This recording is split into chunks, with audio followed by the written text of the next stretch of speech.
기록해 주신 로마서 4장 1절에서 12절의 말씀으로 오직 믿음으로 얻는 의를 함께 같이 나누도록 하겠습니다. 지난주부터 3장 21절 그런즉 이제는 이라는 성경 속에서 가장 아름다운 두 단어라고까지 그렇게 이야기했었죠.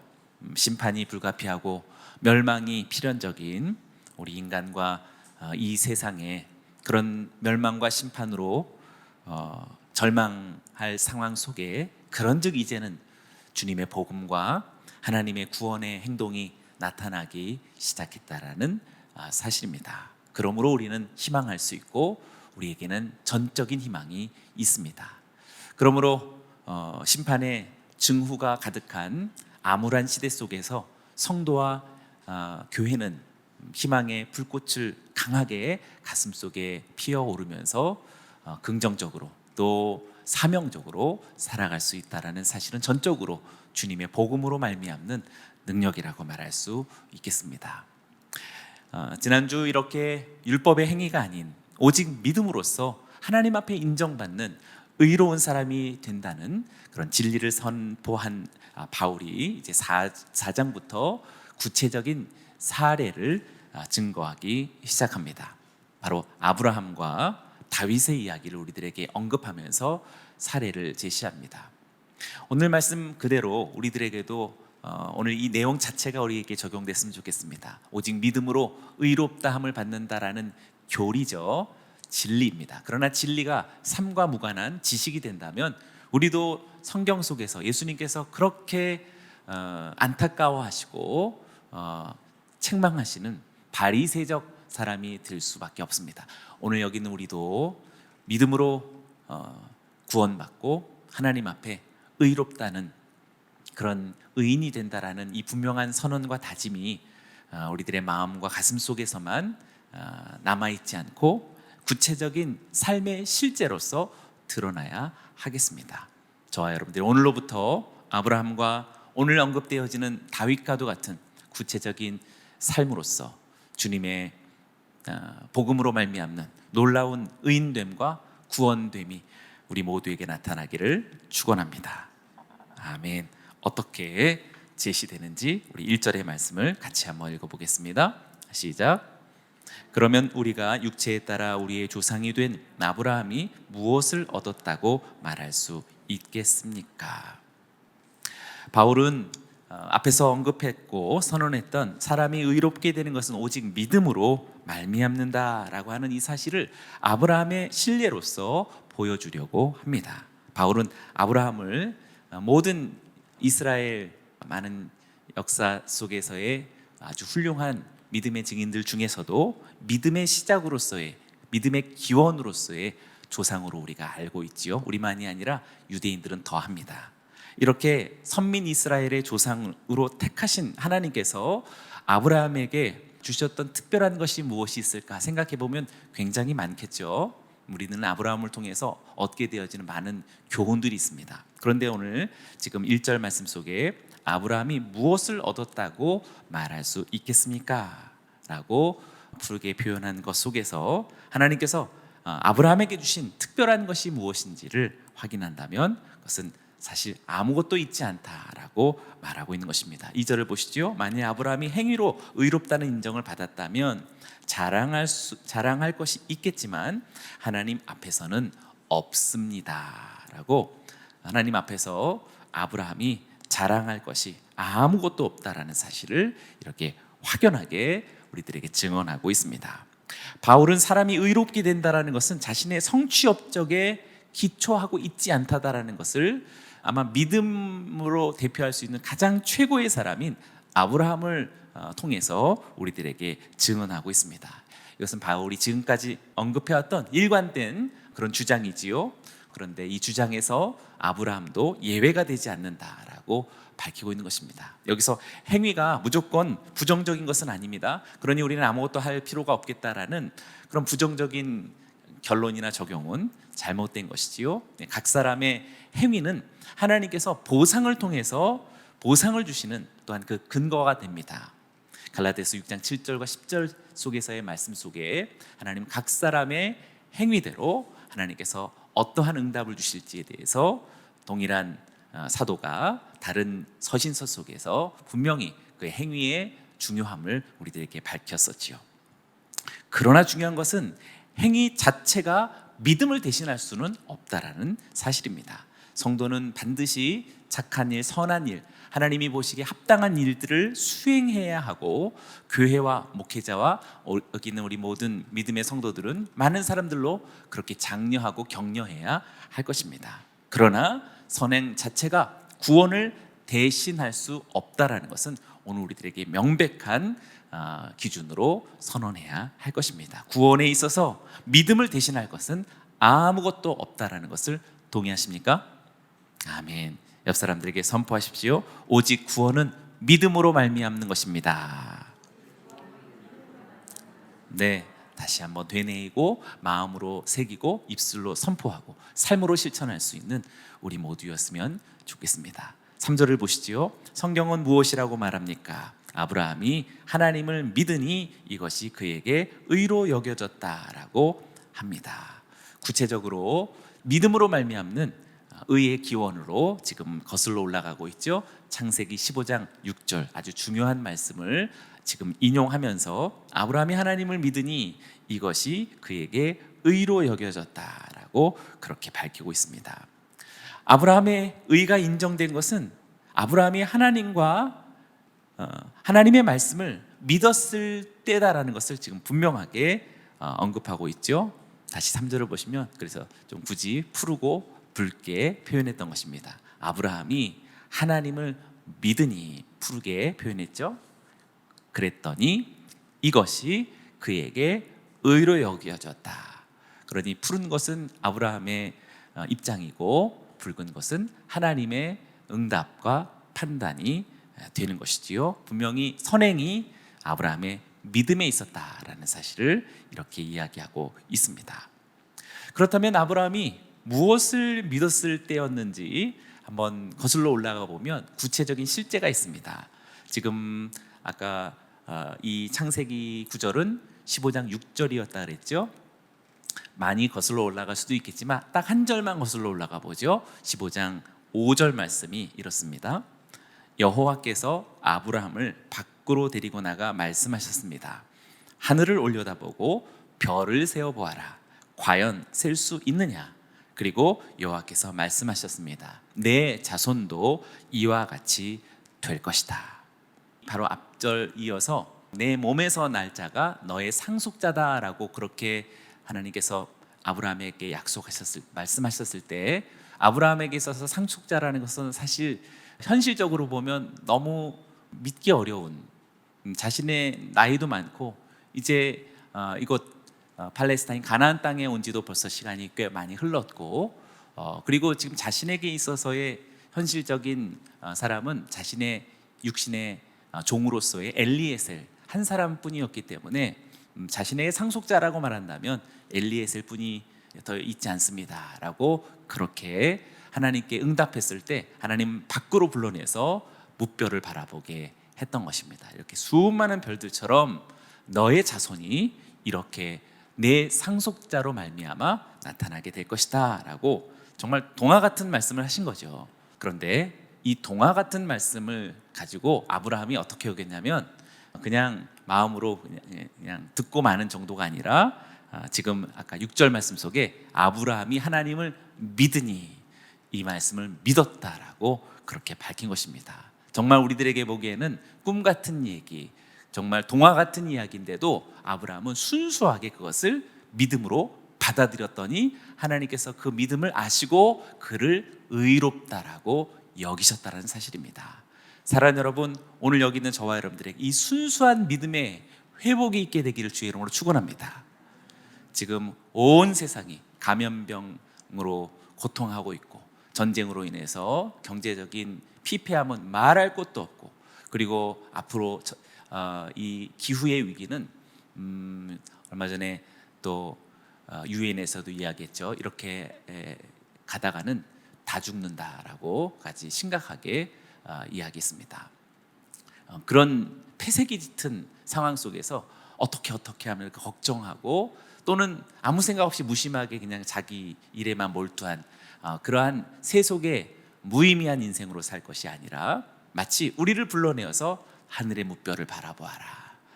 하나님의 나라, 하나님의 완전한 세계, 새 하늘과 새 땅이 이제 곧 도래할 것이다 라는 것을 말씀하시니 여기 있는 저와 여러분이 하나님을 믿었다.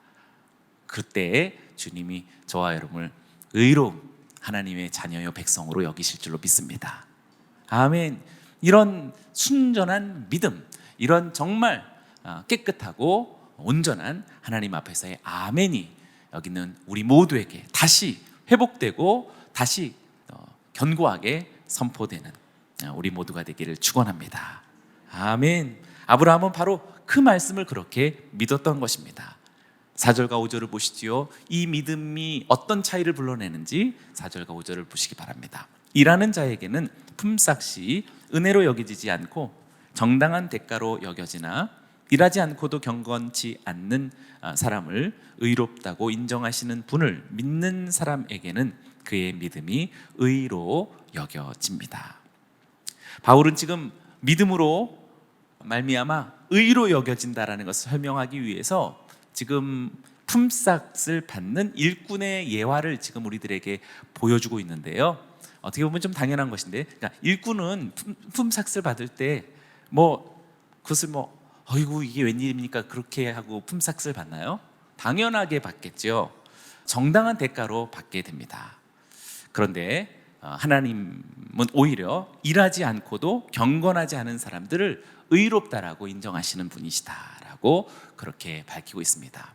그러니 지금 여기 5절에서 푸르게 지금 표현했던 것은 어떻게 보면 믿음으로 살아가는 사람의 일종의 삶의 성품과 태도를 가리키는 것이다라고 할 수 있겠습니다. 부지런히 어떤 자기의 행위로서 의를 찾고 의를 구하는 사람의 삶은 아까 얘기한 것처럼 품삯을 내가 일했으니까 내가 받는 거지, 당연한 거지 라고 하는 그런 당연한 성품, 당연한 삶의 태도가 이어지게 되지만, 그러나 경건치 않은 사람과 심지어 일하지도 않은 사람에게 품삯을 줬을 때 그 사람은 어떤 반응을 보일까요?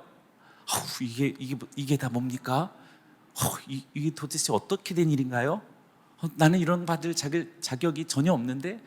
그리고 깜짝 놀라고 그렇겠죠. 연기가 좀 충분치 못하지만 그런 반응이 있겠죠. 마치 삶을 그런 태도로 살아가는 것입니다.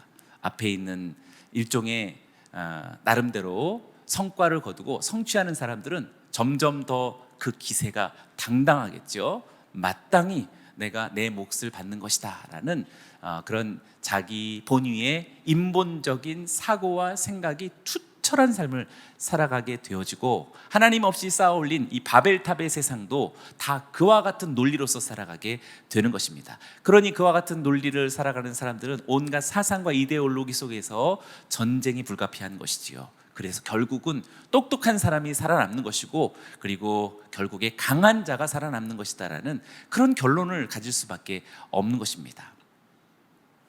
그러나 일하지도 않고 경건하지도 않은 사람을 하나님께서 그저 다시 기회 주시고 다시 용납하시고 다시 받아들여 준다라는 이런 동화 같은 이야기를 펼치시는 분이 누구입니까? 바로 하나님이시다라는 것이요, 그것이 바로 하나님의 은혜다라는 사실입니다. 그러한 은혜를 맛본 사람, 은혜를 수용한 사람에게는 그의 삶의 태도와 그리고 자세는 정말 하나님의 성품을 닮아가지 않을 수 없는 그러한 흐름을 갖게 되는 것이지요.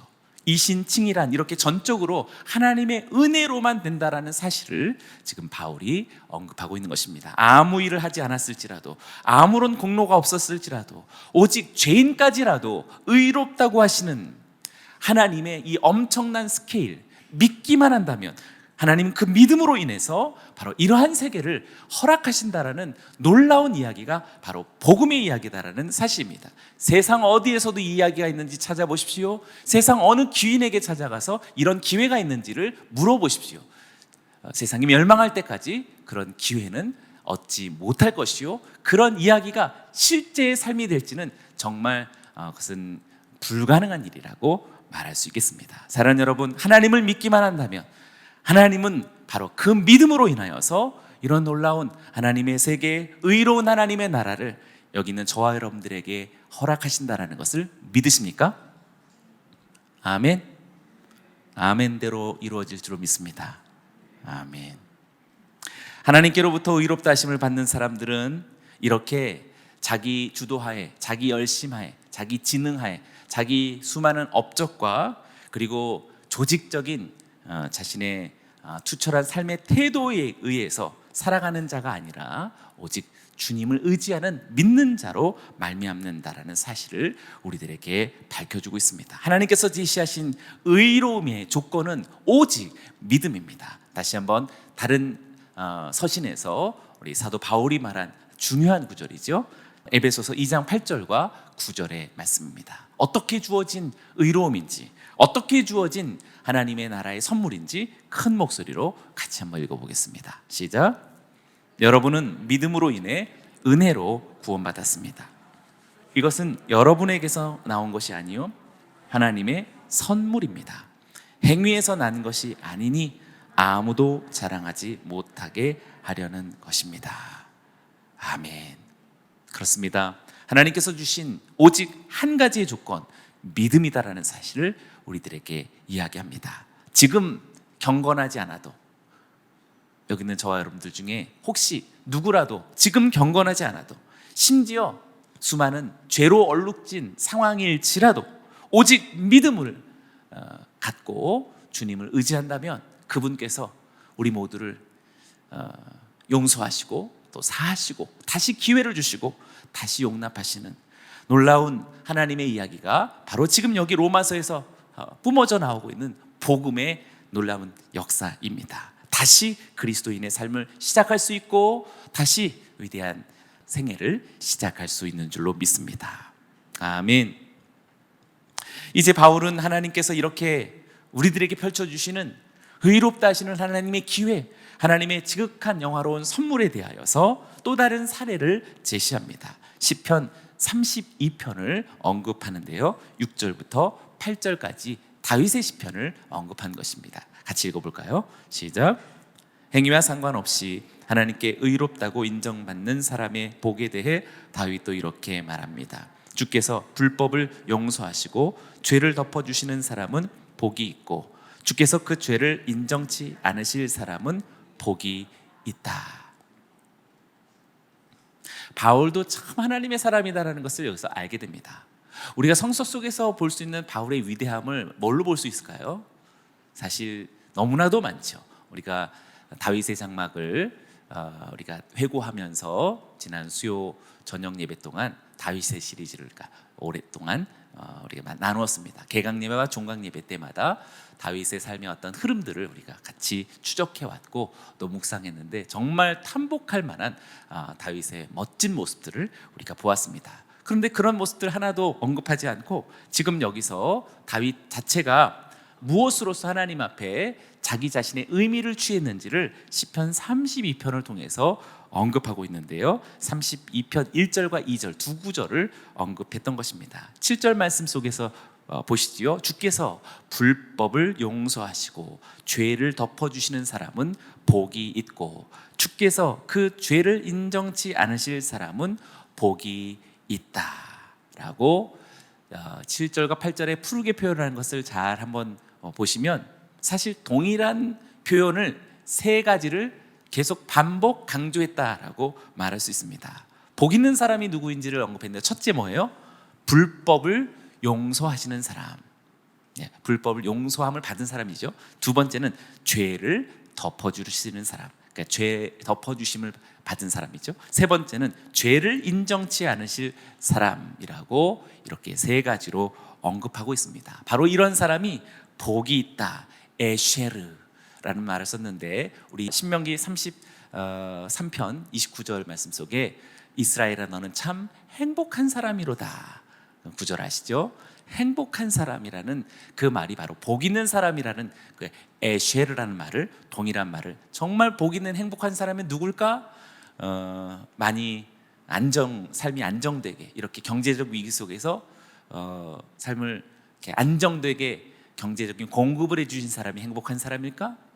또 감염병의 위기 속에서 잘 피해갈 수 있는 그런 은혜를 받은 사람이 행복한 사람일까? 또 여러 가지 어려운 가운데서도 늘 형통한 삶을 살아가는 것이 행복한 사람일까?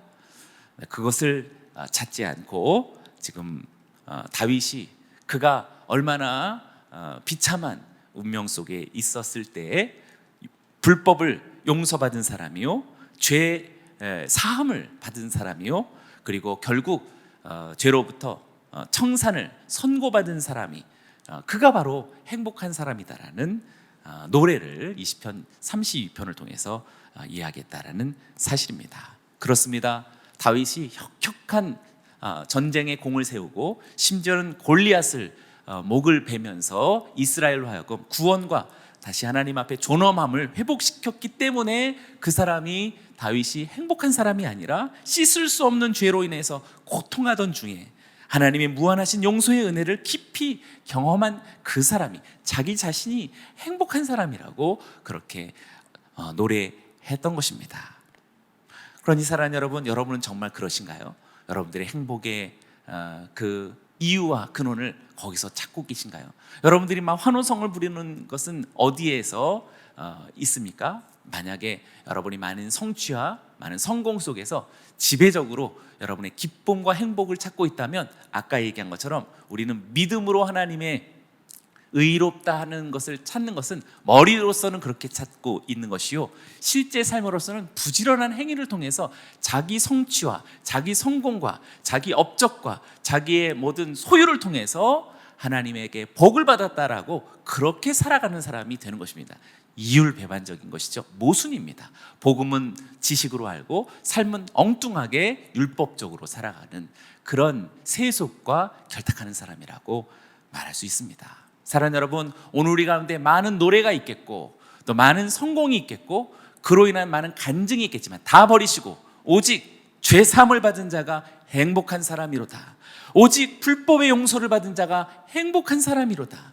오직 멸망할 수밖에 없는 심판의 도상 앞에 있는 자가, 그 죄를 청산받은 자가 행복한 사람이로다 라고 다시 고백할 수 있는 우리 모두가 되길 축원합니다. 이것은 엄청난 차이를 가져옵니다. 이렇게 노래한 사람은 앞에 있는 수많은 자기 성취와 또 주변에 있는 수많은 성공의 가도 속에서도 그 마음이 그곳에 빼앗기지 않을 것이요, 그것에 현혹되지 않을 것이요, 그것으로 자녀 교육시키지 않을 것이요, 이 세계의 가치를 그것으로 바라보지 않을 것이요, 자신의 앞날에 대한 계획과 운명을 이 세속사 속에서의 자기 어떤 모습으로 비출지에 대한 그 그림자로서 자신의 삶을 살아가지 않을 것이다라는 사실입니다. 오직 나를 구원하시는 그리스도, 나의 모든 검붉은 죄를 씻으신 주님의 십자가 앞에서 자신의 인생을 알고 보고 바라보는 사람이 될 것입니다.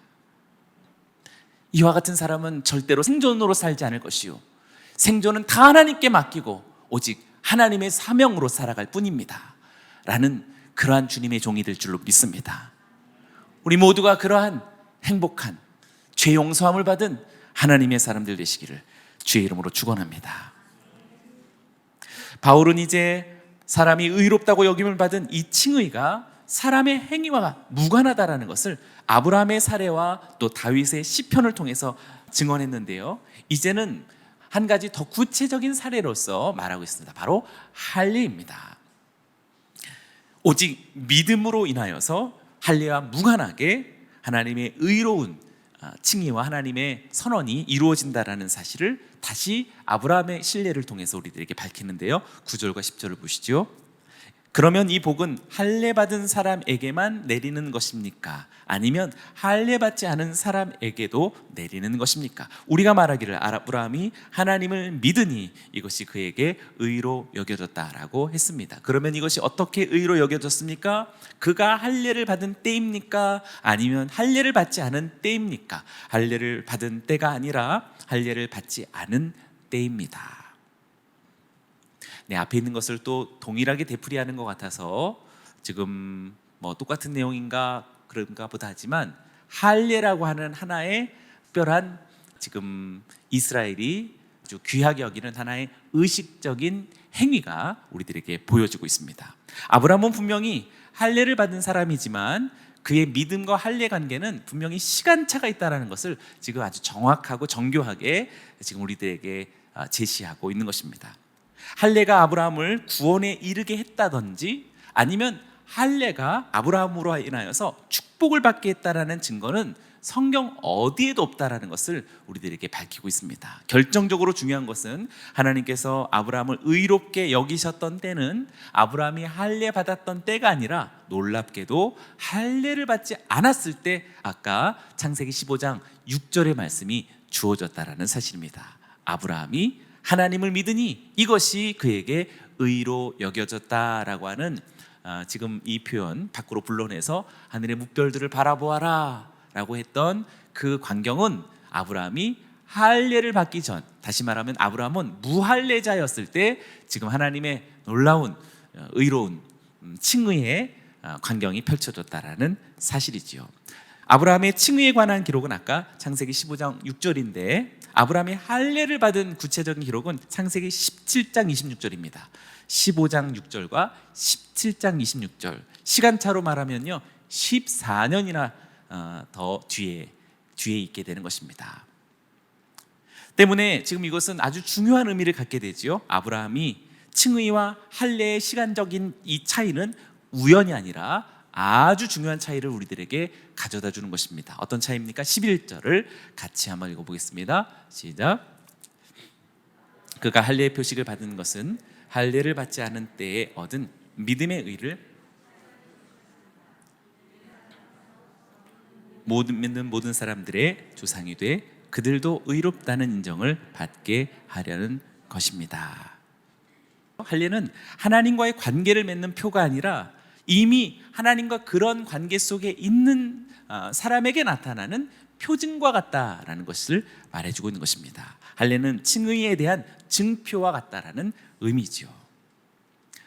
이와 같이 무할례자였던 아브라함이 믿음으로 인해서 의롭다 여김을 받았고, 그리고 그 이후에 할례를 받은 아브라함의 사례는 어쩌다 보니 그렇게 된 것이 아니라 하나님의 큰 구속사 속에서 하나님의 설정하신 기가 막힌 계획이었다라고 말할 수 있겠습니다. 그러니 지금 아브라함과도 같은 믿음의 시작, 그리고 믿음의 여정은 무할례자였던 아브라함에게 그렇게 시작된 것처럼 지금 여기 있는 모든 무할례자와 같은 사람에게 하나님의 복음, 하나님의 시작, 하나님의 이야기의 여정은 지금 우리들에게도 가능하다라는 것을 밝혀주고 있는 것입니다. 아브라함은 무할례자들에게도 믿음의 조상이 되었다라는 사실이죠. 아브라함은 믿는 자의 조상, 곧 할례자들에게만 조상이 아니라 믿지 않는 자들의 믿음으로 이끄는 믿음의 조상이 된다라는 사실을 이야기하는 것입니다. 바울의 성찰이 또 성령으로 말미암는 이 조명이 참으로 아름답습니다. 그래서 여기서 말하는 것처럼 지금 할례도 우리들에게 중요한 것이 아니요 믿음으로 말미암는, 그리고 증표로서의 할례라는 것이 이 순서의 차이가 엄청난 우리들의 사고, 우리들의 관계, 우리들의 행동의 차이를 밝히고 있는 것이지요. 믿음으로 시작하는 사람에게서 비로소 신앙의 많은 행동들이 할례와도 같은 증표와 같은 신앙의 행동들이 이어지게 된다라는 사실입니다. 그런데 이것이 순서가 바뀌어서요, 신앙의 행동들을 통해서 자기를 찾는 사람들에게 있어서는 아까와도 같은 그런 복음에 합당치 않은 그런 삶이요, 또 이기적인 어떤 편가르기요, 자신의 우월적 삶에 대한 자랑이 지배적으로 나타나게 되는, 교회를 다니지만 그의 삶은 현저하게 세상을 꼭 닮은 모습이 나타나는 그런 엉뚱한 풍경이 펼쳐진다라는 사실입니다. 그러니 사랑하는 여러분, 오늘 여기 있는 저와 여러분들이 오직 믿음으로부터, 그리고 위대한 신앙의 아름다운 자기 결단과 자기 헌신과 그리고 자기 드림이라는 할례가 주님 앞에 겸손히 그리고 아름답게 자원함으로 기쁨으로 나타나고 드려질 수 있기를 주의 이름으로 축원합니다.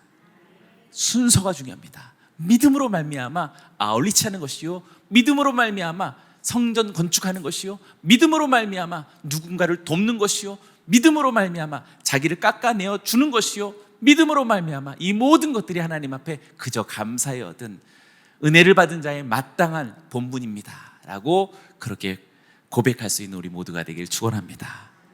마지막 보십시오. 12절을 큰 소리로 읽고 마치겠습니다. 시작. 그는 또한 할례 받은 사람의 조상이 됐습니다. 곧 할례를 받았을 뿐 아니라 우리 조상 아브라함이 할례를 받지 않을 이때 가졌던 믿음의 발자취를 따르는 사람들의 조상이 됐습니다. 아멘. 애초에 무할례자였던 아브라함이 믿음으로 의롭다함을 받은 이후에 할례를 받게 되었던 것은 무할례자의 조상이 되는 것만이 아니라 할례자의 조상도 된다라는 사실을 이야기해 주고 있습니다. 그러니 12절을 보면 아브라함은 할례자의 조상이기도 하고 무할례자의 조상이기도 합니다. 복잡할 거 없습니다. 아브라함은 유대인의 조상이기도 하고 이방인의 조상이기도 하다라는 이야기를 하는 것입니다. 참 성경의 이야기가 참 아름답고 멋집니다. 아브라함의 영적 후손은 이제 할례를 받았던지 혹 받지 않았던지 상관없이 오직 믿음으로 사는 사람들로 나타난다라는 사실입니다. 오직 예수 그리스도를 믿는 사람들만이 유대인이든 이방인이든 이삭처럼 아브라함의 약속의 자녀가 되는 것이요, 예수 그리스도로 말미암아 하늘의 뭇별들과 같이 나은 사람이라는 이 부족한 인간을 통하여서 하나님의 놀라운 나라가 이렇게 영광스럽게 펼쳐질, 마치 세상 사람 들을 때는 동화 같은 소설 같은 이야기를 너는 믿느냐? 라고 했을 때 아멘, 주님 저는 믿습니다 라고 말하는 이가 아브라함의 후예요. 아브라함과 함께하는 이 믿음을 따라가는 하나님 나라의 백성들인 줄로 믿습니다. 저와 여러분들이 이러한 진정한 유대인, 진정한 참 이스라엘, 참으로 온전한 하나님의 백성으로서의 그리스도인들 되어지는 저와 여러분들이 되기를 원합니다. 2022년 7월에 넷째 주를 살아갑니다. 어제와 똑같지 않습니다. 오늘은 더욱더 은혜로운 믿음의 고백과 또 주님을 향한 분연한 믿음으로 말미암는 신앙의 아름다운 여정이 하나님 앞에 제자도를 통해서 온전히 고백되어지는 자랑스러운 남양주의 성도들이요, 영상으로 함께 예배하는 우리 믿음의 동역자들 되기를 축원합니다.